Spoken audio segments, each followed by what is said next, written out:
Hello, sa pangalan po ng dakilang Panginoong Jesucristo, isang mapagpalang hapon sa bawat isa. Dito po tayo sa pagpapatuloy ng gawain kung saan dito na tayo sa kanang bahagi na meron tayo mga sitas o tema na kinakailangan basahin at ipaliwanag upang sa ganon sa pag-uwi natin sa ating mga tahanan meron tayong bitbit na magiging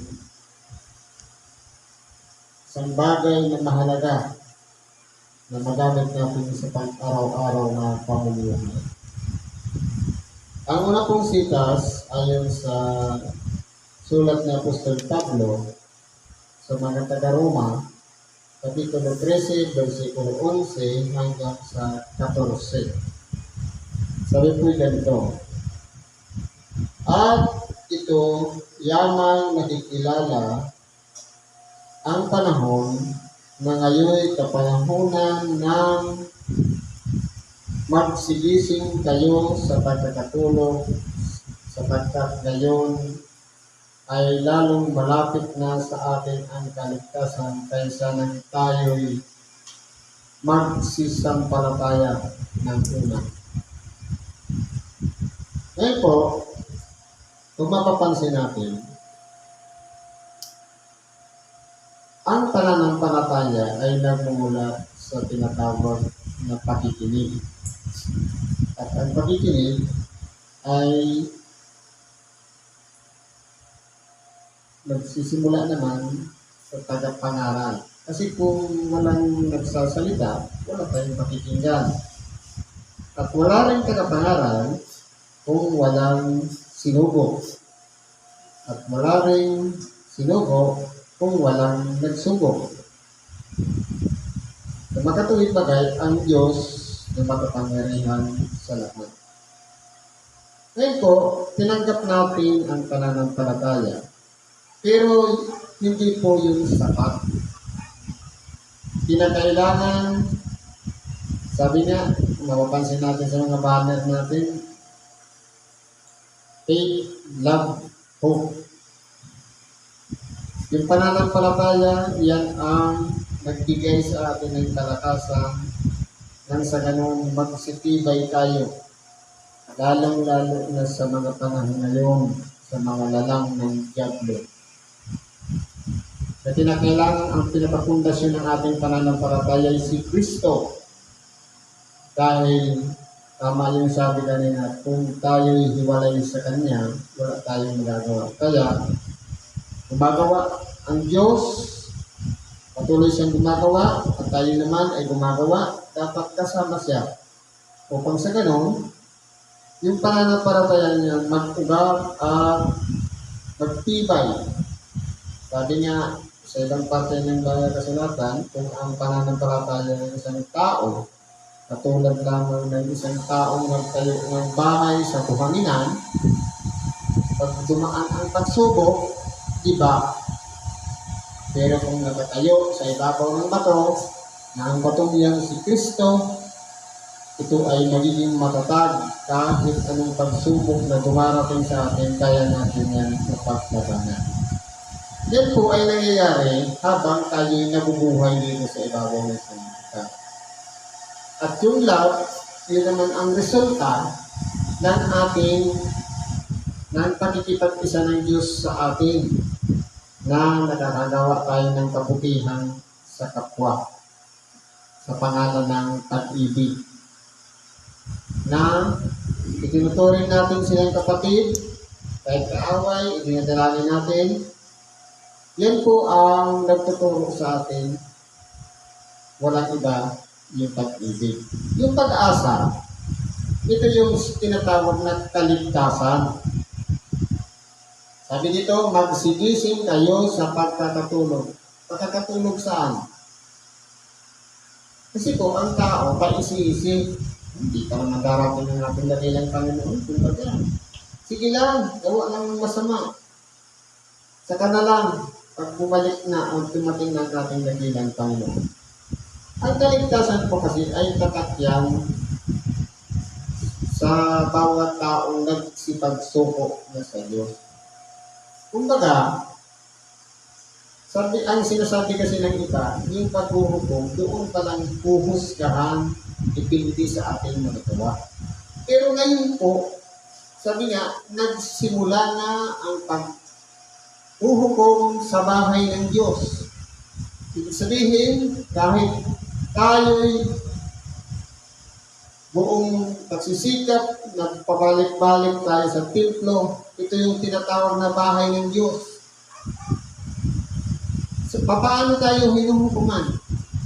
Sapagkat, kung mapapansin natin, hindi baga lahat noon, pinagsama-sama tayo, parang na nangyayari yung nire-refine na may mga kapatiran na maghihiwalay, tapos ngayon magsasama-sama na yung iba. Parang nire-refine na kumbaga yung dating magkakasama, ngayon magkahiwalay na, at yung mga hindi magkakasama, ngayon magkakasama na. Yan ang napapansin ko. Na kumbaga, parang pinagsasama-sama na yung mga mabubuti at yung mga hindi mabubuti. Kaya po, pagkakanda natin, na huwag tayong pagkakampante. Sabi nga, magsigising tayo sa pagkakatulog. Hindi sa pagkatulog ng mata, kundi ng diwa at isipan. Walang iba, kaisip-isip lang. Yung pagkapabangking-bangking lang, kainom-inom lang. Dahil ang sinasabi, hindi pa naman babalik ang ating dakilang Panginoon. Pero, alalahanin natin, sa pamamagitan ng tagapangaral, tayo nakapakinig, tayo nagsipagsuko ng ating mga sarili, kasama na tayo doon sa pinangungunahan ni Kristo. Pinagaharian na ni Kristo ang ating mga puso at dapat pakaisipin natin yung Espiritu Santo ang itinatak sa buhay natin. Ito po ang tanda ng kaligtasan natin. Dahil ayaw niya mapahamak tayo. Kaya nilagyan din ng palatandaan ang Espiritu Santo nananahan sa buhay natin. Ito ang nagtuturo na huwag na natin gawin yung mga bagay na dati natin ginagawa nung hindi pa natin nakikilala si Kristo. Kaya po, kung pananampalataya lang ang ating pinanghahawakan, hindi tayo marunong tumulong sa kapwa, umahabag o gumawa ng kabutihan para sa kanila, magiging useless po. Kasi, kaya tayo gumagawa ng kabutihan sa kapwa kasi resulta na lang yun ng pagkaligtas. Resulta ng isang tao tinanggap ng Diyos, itinuring nga bilang isang anak at hindi na katulad ng isang alipin. Kaya, pasalamat tayo kung nararamdaman natin sa ating buhay ang presensya ng Espiritu Santo sapagkat yan po ang tatak ng kaligtasan. Kaya po, kung nararamdaman natin yan, sabi nga, magsipag-gising na tayo. Bigyan natin daan ang presensya ng Espiritu Santo sa ating buhay na ito'y magamit ang ating nag-iisang katawan para tumulong sa kapwa, mahabag sa kapwa. Idalangin yung mga kaaway natin at ituring natin silang kapatid ayon sa kalooban ng Diyos. Sabi dito, ang gabi ay tutong malalim at ang araw ay malapit na. Iwaksin na nga natin ang mga gawa ng kabiliman at ating isakbak ang mga sandata ng kaliwanagan. Kasi po, minsan, sa isang Kristiyano na nagsipagsuko sa Diyos, hindi po nabubuo yung tunay na pagsuko. Kasi po, minsan, nagiging mabuti lang kapag nasa templo, pag-uwi sa tahanan, balik sa dating bisyo. Kumbaga, nangyayari, nagiging mapagpaimbabaw. Kaya sabi dito, ang gabi ay totoong malalim.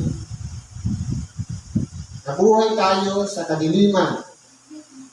Dapat mabuksan na ang ating kaisipan tungo sa kaliwanagan. Sapagkat yung mga gawa ng kadiliman, ito yung mga hindi nakalulugod sa ating kanilang Panginoon. Yung gawa ng kabanalan, yung kabutihan sa kapwa, ito na po ang dapat nating isakbat sa ating pang-araw-araw na pamumuhay. Na walang iba ang gumawa ng matuwid sa harapan ng Diyos. Sapagkat ang nangyayari po, totoo, nakakunik tayo kay Kristo, pero si Kristo hindi nakakunik sa ating buhay. Kilala natin siya, pero walang kalakip na aral. Dapat mabuo po yun. Kilala natin si Kristo at sinusunod din natin ang kanyang mga aral. Kasi kaya po hindi maaaring sabihin natin pananampalataya lang. Pananampalataya kay Kristo, sapat na kulang pa po yun. Kinakailangan nating lakipan ng pagpasakop, pagsunod sa mga aral o ibang bilyo na itinuturo ng ating dakilang Panginoon. Kasi po, kung halimbawa, ano-ano mga gawa ng kadiliman? Pagkaaway-kaaway. Pero nananalangin naman yan. Nagsisimba. Tapos, nagbibisyo pa rin. Kaya hindi pwedeng pagsamahin yan. Isa lang ang katawan na ito.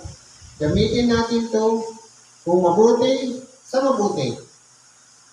O tinatawag na kaliwanagan. Kung sa kasamaan, ito yung mga gawa ng kadiliman. Sabi po dito, magsilakad tayong mahinhin gaya ng sa araw. Kung mapapansin natin yung araw, hindi po siya, mali po kasi yung turo sa atin sa siyensya.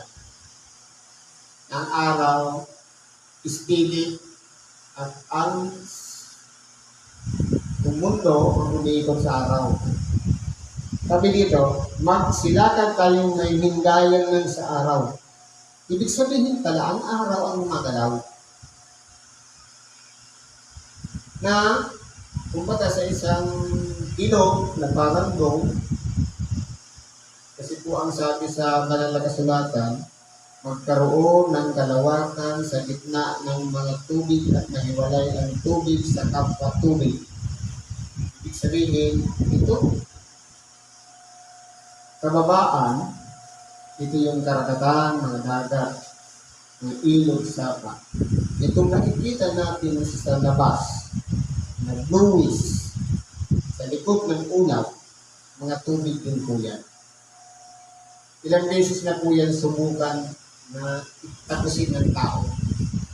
Kung may mapapansin tayo, parang pinagdaanan ng parang buhit na tubig. Yun po ay ini-experimentong patamaan ng missile. Kung discoveryhin kung ano yung nasa taas. Ngayon, ito yung paligid natin, ito yung tinatawag na kalawakan. Lawak. Dalingin sa dapat o luwang. Ngayon, mayroong dalawang tanglaw na magkapsing laki na inilagay ang isa bilang tanglaw na liwanag sa araw at ang isa sa gabi. Ibig sabihin, nagsusunuran sila na umipot sa sanlibutan. Kaya nga may North Pole na hindi siya dumaranas ng gabi. Kasi sakop siya ng liwanag sa gitna. Ibig sabihin, kung si Magellan umikot sa liputan, hindi siya tumawid sa North Pole. Hindi, east to west, west to east. Ganun lang po. Kasi na-discover po yan. Ang tunay na sanlibutan yung logo ngayon ng UN. Yan po. Itinuro din yan ng mga Israelita noong unang panahon. Ngayon, kung mapapansin natin, nakikita lang natin na ang araw gumagalaw pag lumilipas ang oras na kanina nandiyan, mamaya nandun na. Ganun dapat ang maging lakad ng bawat tao na gawing perpekto ang ating pang-araw-araw na pamumuhay. Kasi po ang araw, hindi po siya nagbago ng liwanag. Nararanasan natin ang madilim na kalagayan kapag napatakpan lang ng mga ulap. At yung makakapal na ulap na patong-patong, na may dala-dala ng mga ulan, kaya madilim. Parang harang siya, pero yung araw, tuloy-tuloy lang siya sa pagkikot. Ganun po yan. Kaya, kung mapapansin natin, paglipas lang ng oras, saka na lang natin na mapalayan, ang araw pa naman doon sa kabila. Sabi dito, huwag sa katakawan ng at paglalasing. Ano yung katakawan? Pag sinabing katakawan, ugali ng isang hayop. Mapapansin natin, sa iyok na tinapay, bigay mo sa sisiw, at kinagat ng isa, takas ng isa, mag-aagawan. Dapat po, hindi yung ginagawa ng tao. At parang kompetisyon ng buhay dito sa ibabaw ng sanlibutan. May ibubuwis ang buhay para lamang magtagumpay. Minsan nagiging ugali po yan ng mga tao. Nakakita ng negosyo, tapos gagayahin, yung ginaya, kinumpitisin na siniraan pa. Dapat po hindi ganon. Kasi kasama yun sa katakawan kasi gusto sarilinin lahat. Gusto matulog. Kasi kapag sinabi katakawan, hindi lang yan sa pagkain. Hindi sa asal ng isang tao na hindi po dapat yan ikinabubuhay ng tao dahil yan ay gawain ng isang hayop. Ano pa? Paglalasing. Walang problema uminom ng alak. Sabi nga, wag tubig lang ang iyong iinumin. Gumamit ka rin ng kaunting alak para sa iyong sikmura at sa iyong madalas na pagkakatipid. Kasi pag alak, pang balance, lalong-lalo na kung ang mga dugo natin torta, kumbaga hindi na maayos ang daloy sa katawan, binabalansin po yan ng alak. Pero, sabi nga, huwag nang sumubra. Dahil kapag lumapis na at naging habit, araw-araw, doon na lang nakapukos lahat, puro na inom, ang tawag na niyan, paglalasing. Ay pa niya, huwag sa kalibugan at sa kahalangan. Ito po yung mga nangyayari ngayon kung mapapansin natin sa ibang bansa. Lalong-lalo na sa US, New York. Parang normal na lang. May bansa na hubog-hubog ang tao. Normal na lang yung malalaswang hindi naman magkakilala, naghahalikan. Parang ganyan. Lalong-lalo sa New York. Naku. Yan po ang mga pinagagawa nila. Kalibugan at kahalayan. Pasalamat tayo dito sa ating bansa dahil kontrolado ng gobyerno. Lalong-lalo na yung mga gumagawa ng mga masamang bagay, lalong-lalo na sa ikapapahamak ng anak. May gobyerno pong pumuhuli sa mga bagay na ito. Kaya pasalamat tayo hindi tayo ganun. Sa iba, huwag sa mga pagkakaalit at pagkakaingitan. Ibig pong sabihin, kung tayo po ay nagsasabing lumalakad sa kaliwanagan, dapat ang ginagawa natin, bawang kabutihan. Na dapat, kapag may nagsasalita at itinutuwid ang ating buhay, huwag lang tayong hahanap ng kakampi na para labasan natin ang ating sama ng loob na pinaringgan tayo. Kundi, unang-una, ang pinakasusi niyan, tanggapin. Halimbawa, nagsasalita ng Ebanghelyo, tapos nasakol yung pride, o kaya yung ego, o kaya yung gawin, nagkagawian na palaging ginagawa. Pag nahagip ng salita ng Diyos, ipagpasalamat natin dahil salita ng Diyos yun. Yun na yung sinasabing matalim, magbisa kaysa alinman tabak na may dalawang talim. Ang susi lang doon, tanggapin. Hindi yung natamaan na, sisiraan pa ngayon yung ginamit para magsalita. At iiral na ngayon yung pagkakaalit at inggitan. Hanggang sa minsan, kahit sa panangaral ng salita ng Diyos, ayaw ng pagsalitain dahil nakakasakit na siya. Tama ba yun? Kung mapapansin natin, kaya nga talaga ang Diyos ng mga tagapangaral para ituwid tayo ang ating mga landas, tahakin natin yung kabutihan ayon sa kalooban ng Diyos. Ito pa isa, pagkakaingitan. Minsan nagiging habit na yan ng mga Pilipino. Gusto pantay lahat. Pag namuhay, kung isang tuka, dapat pare-parehas. Kung masinso, dapat sabay-sabay. Yumaman naman, gusto pare-parehas din mayayaman. Kasi, kumbaga, ayaw na may umaasinso, lalo na sa isang lipunan. Magkapagpagawa pa lang ng bahay, marami na dyan naninira. Tapos sila kubo lang. Minsan yan po nagiging ugali yan ng mga kapwa nating Pilipino. Yung pagkakaingitan. Ano kaya kung ipagpasalamat na lang kung may nagtatagumpay? Ano kaya kung ipagpasalamat na lang kung mayroong isang pamilya na nakapagtapos ng pag-aaral? Dahil meron din silang tinatarget na yung sakripisyo, dinadanas at balik-balik sa eskwelahan, magkaroon ng magandang resulta. Ito na yung minsan nagiging mga white-collar job, yung mga natatag na trabaho dahil nagsikap na ng talaga. Pero ang iba, sinisiraan dahil hindi nila kaya gawin ang ginagawa ng iba. Kaya minsan umiira yung pagkakaingitan.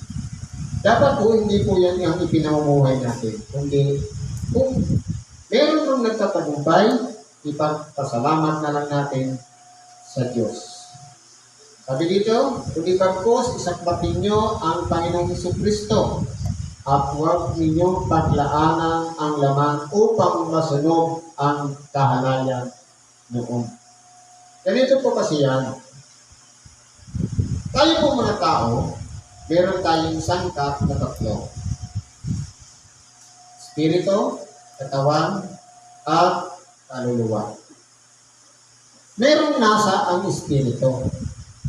Ang nasa nito, magsimba, magpuri sa Diyos, makinig ng Ebanghelyo, manalangin, lahat ng mga gawang may kapugnayan sa Diyos.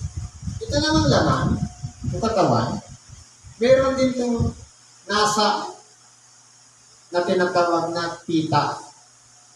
Ito na yung katanyagan, kapalaluan, pagiging makasarili, magagalitin, masamang gawa, lahat ng may kaugnayan dito sa laman na ito. Proud, lalong-laro na kung pinapupurihan, sumisika, yan po ang lahat ng paghitain ng laman. Ngayon po, kung halimbawa, andito tayo sa pagsamba, ang gusto ng ating espiritu, makinig ng salita ng Diyos, papurihan si Kristo, makisalo sa mga awitin, nasasama na lang dyan ang ating kaluluwa. Ang magbibenepisyo po kasi dyan ang ating kaluluwa. Pero kung halimbawa, umiiran yung tita, galing doon sa kakapanaran, ang mangyayari niyan, yung atensyon na the-diver, na sa halip, isuko ang sarili kay Kristo, ang nangyayari, natapos na lang yung pagsimba, galing doon sa tagapanaran. Kaya po, sabi nito, isakbat ninyo ang Panginoong Hesus Kristo. Sa buo nating pagkatao, kasama ng ating kaluluwa, laman at katawan, o espiritu, dapat po buo yan na nandito sa oras na ito. Kasi po, hindi po yan mabubuo kung halimbawa, ito, andito yung katawan. Yung espiritu, walang muwang kasi tulog. Tapos yung kamalayan natin, hindi makagets ang aral. Kasi po, nabitbit siya ng laman. Kaya sabi nga, magsigising kayo sa pagkakatulog. Buksan natin ang ating unawa, ang ating diwa, ang ating pag-iisip. Isakbat natin ang Panginoong Hesus Kristo at hindi dapat paglaanan ang laman. Sapagkat mayroon pong kahalayan itong laman ito. Na pagkaminsan, ito ang magdadala sa atin upang ipahamak tayo. Sayang din lang naman eh. Umalis ka na ng tahanan mo, naggastos ka na sa pamasahe, nagdayak ka pa kanina, nag-make up ka pa pagdating dito, tulog ka. Sayang. Yung salita ng Diyos na pinahayag kanina, tapos hindi natin napakinggan, na-miss natin. Kaya, sabi niya, isakbat natin ang ating dakilang Panginoong Hesus Kristo. Dito po ang magbubukas ng ating diwa, kalamang, pag-iisip, kamalayan, upang sa ganun, masunod ang nasa ang ating nag-iisang espiritu at kaluluwa at hindi ang ating laman at ang mga kahalayan nito. Yun po kasi yan. Kasi po nag-aagawan niyan, ang nasa ng laman, kalaban ng espiritu ng nasa niya. Ganon din ang espiritu, kalaban din yung nasa ng laman. Pero kung alin yung mas lalo nating pinagbibigyan ng pagkakataon, nandoon po ang ating puso, ang ating buong pagkatao, dahil nandoon yung atensyon natin. Yan po ang isa dapat natin matutunan kung tayo man ay tinawag na ni Kristo para dito sa pag-aaral ng salita ng Diyos. Siguro po, hanggang dito lang, pakikibahagi natin sa oras nito. Salamat sa Diyos at anuman ang nakamtan natin aral mula sa mga tema ngayong araw na ito.